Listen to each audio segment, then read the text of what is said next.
When most people think of speakers or trainers or seminar leaders, they think of this perfectly polished, perfectly sounding, perfectly looking person on stage with the perfect vocabulary and the perfect gestures and the perfect hair and the perfect on and on and on. I mean, come on, you are on stage in front of hundreds or even thousands of people. You better look and sound as perfect as possible. Yes or yes? And the answer, of course, is no!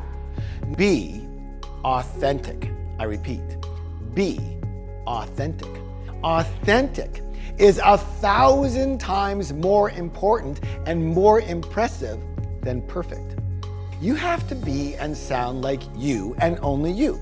No airs, no ego, and absolutely no perfection in the way you look or the way you speak.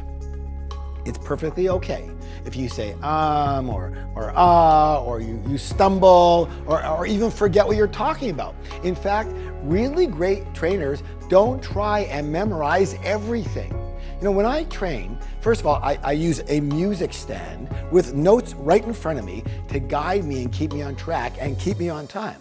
And I hardly memorize anything. And if I'm away from my notes and I get a little off topic and I forget what I was, you know what I do? I ask the audience, hey, what were we talking about? And you know what? They tell me and we laugh and we all work together and it's all good. And no one cares that I'm not perfect. In fact, they welcome it. Why? Because they are not perfect. Just the idea of perfection makes people uncomfortable and not like you. And that's not just on stage, my friends. That is everywhere in life. Everyone knows it's impossible, so they wonder what you're really like and what you're hiding behind that mask of perfection. Your perfect appearance, your perfect words, your perfect smile. Your supposed perfection reminds people of their own imperfection and brings up their insecurities. It's subconscious, but they feel it, and in the end, they just don't trust you. Does that make sense? The truth is, they don't really care much about you. They care about them. And that's not selfish, that's just human nature. So what if you're not perfect or polished or even good looking? None of that affects their life.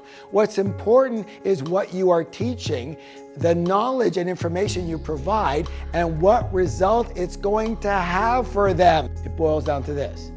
When you are not authentic, your audience, they can smell it.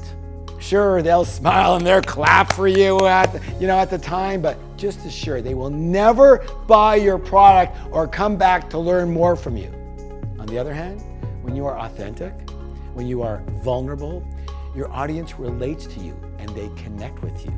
It's what gets them to trust you and want to learn more from you and pay for that additional learning. And that ongoing relationship is one of the key ways you create success and wealth in this business.